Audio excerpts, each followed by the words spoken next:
If you look for authenticated data on the number of votes polled in the 2019 Lok Sabha elections on the Election Commission website, you will not find it. If you look for authenticated data on the number of votes counted in the 2019 Lok Sabha elections on the Election Commission website, you will not find it. Why?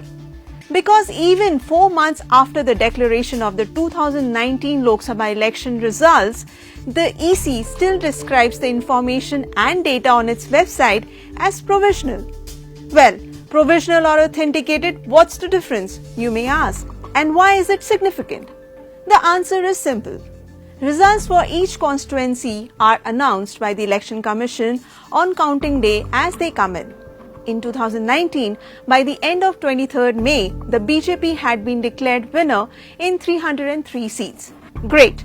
But on that day, all voting data recorded by lakhs of EVMs across the country on the EC's website is still deemed to be provisional. In the next few days, the EC follows a crucial process of rechecking all its election data, and once it is satisfied that there are no errors, it declares the election data on its website as authenticated. But in the case of the 2019 elections, this has not yet happened, and we at the Quint are wondering why.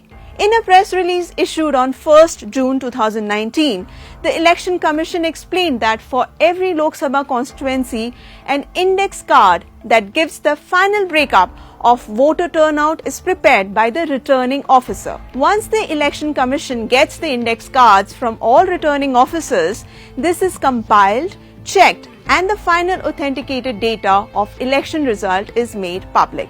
The EC added that all returning officers had been told to submit their index cards within 15 days after counting day. Since the results were declared on 23rd May, the EC should have received all these index cards by 10th of June. In its 1st June press release, the EC had also said that the authenticated data would be released in 2-3 months. But 4 months later, that is yet to happen. Incidentally, the Election Commission's 1st June press release was not published voluntarily. In fact, it was a response to an article published by the Quint on 31st May that revealed a mismatch in the number of EVM votes polled and counted on the EC's website in over 370 Lok Sabha constituencies, of which in 220 constituencies, surplus votes were counted and in the rest, deficit votes were recorded.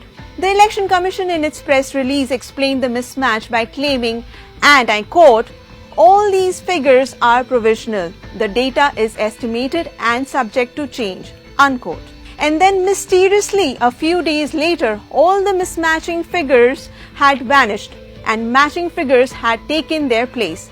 Here is a screenshot taken on 1st June. If the mismatched figures that the Quint had seen on the 30th May was provisional data, then the matching figures we saw on the EC website on 1st June, was that authenticated data? If yes, why was the Election Commission still describing these matching figures as provisional data? Why is the Election Commission providing only state-wise voting data and not constituency-wise voting data? And what was the reason behind the mismatched data in over 370 constituencies? All serious questions linked to the reliability of our election process. So we ask again, why hasn't the EC uploaded the final results of the 2019 Lok Sabha elections on their website? What is the hold-up? Why are the people of the world's largest democracy being deprived of authentic election results data? Is it just Sarkari red tape, or is there more to it? The Quint has asked the Election Commission all these questions but have got no answers.